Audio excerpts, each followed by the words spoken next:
ሰላም ጤና ይስጥልኝ የተከበራችሁ አድማጮቻችን፣ ዛሬ በመላው ዓለም ትኩረት የተሰጣቸውን ሁለት ታላላቅ ክስተቶች ይዘን ቀርበናል። በምስራቅ መካከለኛው ኢራን የህዝብ ቁጣ አደባባዮችን ሞልቶ የመንግስት መሰረት እያናወጠ ይገኛል። የኢኮኖሚ ጥያቄ ወደ ፖለቲካ ለውጥ ጥያቄ አድጎ የዓለም ሀያላን ሀገራት ትኩረታቸውን ወደ ቴህራን አድርገዋል። በሌላ በኩል ሰላማዊና የቱሪስት መዳረሻ የሆነችው ስዊዘርላንድ በአሰቃቂ የእሳት አደጋ ድንገተኛ ሀዘን ውስጥ ወድቃለች። በአዲሱ ዓመት ዋዜማ የተከሰተው ይህ አደጋ ብዙዎችን ለህልፈት እና ለከባድ ስቃይ አዳርጓል። በዛሬው ልዩ ፕሮግራማችን እነዚህን ክስተቶች በጥልቀት እንመረምራለን። የኢራን ተቋሙ ወደየት እያመራ ነው? የአያቶላ አሊ ካሚኒ የከባድ መሳሪያ ትዕዛዝ ምን ማለት ነው? በስዊዘርላንድስ የተከሰተው አደጋ የደህንነት ጥያቄዎች ላይ ምን ጥያቄ አስነስቷል? ዝርዝር ዘገባውን አብረን እንከታተል። ኢራን ላለፉት አስርት ዓመታት በከባድ ዓለም አቀፍ ማዕቀቦች ውስጥ ቆይታለች። የገንዘብ ዋጋ እንዲቀንስ፣ የዋጋ ግሽበት ጣሪያ እንዲነካ እና የሥራ አጥነት ቁጥር እንዲጨምር አድርጓል። መጀመሪያ ላይ ህዝቡ ወደ አደባባይ የወጣው የኑሮ ውድነትን በመቃወም ነበር። ነገር ግን መንግስት ለህዝቡ ጥያቄ የሰጠው ምላሽ በኃይል የታጀበ መሆኑን ቁጣውን ይበልጥ አባብሶታል። አሁን ላይ ጥያቄው ዳቦ ብቻ ሳይሆን ነጻነት ሆኗል። ለአምባገነኑ ሞት ይሁን የሚል መፈክሮችን ከቴህራን እስከ መቃድ፣ ከኩርድ እስከ ደቡብ የኢራን ግዛቶች የተሰሙ ነው። የሀገሪቱ የበላይ መሪ አያቶላ አሊ ካሚኒ ይህ ተቃውሞ የህዝብ ሳይሆን የውጭ ጠላቶች ሴራ ነው ብለውታል። መንግስት ቴሌቪዥን ቀርበው ያደረጉት ንግግር አሜሪካና እስራኤል ተቃውሞውን በገንዘብና ቴክኖሎጂ እየረዱት እንደሆነ ገልጸዋል። ካሚኒ ለጸጥታ ኃይሎች የሰጡት ትዕዛዝ እጅግ አስደንጋጭ ነው። ሀገሪቱ ከአመፀኞች ለመጠበቅ ማንኛውም አይነት ከባድ መሳሪያ ተጠቀሙ ማለታቸው መንግስት ወደ ለየለት የእርስ በርስ ግጭት ለመግባት መዘጋጀቱን ያሳያል። የኢራን አብዮታዊ ዘበኛ እና ባሲጅ የተባሉት ሚሊሻዎች በአሁኑ ሰዓት በየከተሞቹ ሰፍረው ይገኛሉ። የኢራን መንግስት በወሰደው እርምጃ በመላው ሀገሪቱ ኢንተርኔት ተቋርጧል። ኔት ብሎክስ የተባለው ዓለም አቀፍ ተቋም እንደገለጸው የሞባይል ኢንተርኔት ሙሉ በሙሉ ጠፍቷል። ይህ የሚደረገው ሰልፈኞች እርስ በርሳቸው እንዳይገናኙ እና በጸጥታ ኃይሎች የሚፈጸሙ ግድያዎች ለዓለም እንዳይታዩ ነው። ሆኖም ኢራናውያን በተለያዩ ቴክኖሎጂዎች መንገዶች መጠቀም አሁንም ቪዲዮዎችን እያወጡ ይገኛሉ።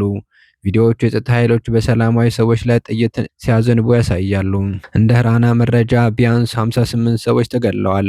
ከነዚህ ውስጥ በለጋ እድሜያቸው ያሉ ህጻናት ይገኙበታል። በመቶዎች የሚቆጠሩ ደግሞ ቆስለው ወደ ሆስፒታል ቢወሰዱም ብዙዎች በጸጥታ ኃይሎች እንዳይታሰሩ በመፍራት ወደ ቤታቸው በመሄድ በራሳቸው ሕክምና ያደረጉ መሆኑ ይነገራል።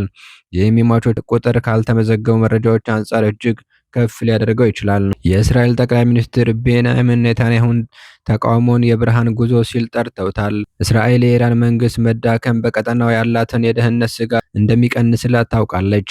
አሜሪካን በበኩሏ የኢራን ህዝብ ሀሳቡን በመግለጽ መብቱ ሊከበርለት ይገባል የሚል ጽኑ አቋም ይዛለች። ዶናልድ ትራምፕ በማህበራዊ ሚዲያቸው ዓለም ኢራንን እያየች ነው በሚል ያስተላለፉት መልእክት በመንግስት ላይ ያለውን ጫና ከፍ አድርጎታል። ኢራን በሊባኖስ ለሚገኘው ሂዝቦላ፣ በየመን ለሁቲዎችና በጋዛ ለሐማስ በቢሊዮን የሚቆጠር ዶላር ታፈሳለች። አሁን ግን የራሷ ህዝብ ለእኛ የሌለ ገንዘብ ለውጭ አሸባሪዎች አይሰጥ የሚል ጥያቄ እያነሳ ነው። ኢራን በውስጥ ችግር ከተወጠረች እነዚህ ቡድኖች የገንዘብና የጦር መሳሪያ አቅርቦት ይቋረጥባቸዋል። ይህ በመካከለኛው ምስራቅ ለዓመታት የቆየውን የኃይል ሚዛን ሊቀይር ይችላል። በቀይ ባህር አካባቢ ያለው የመርከቦች ደህንነትም ከኢራን መረጋጋት ጋር ቀጥታ ግንኙነት አለው።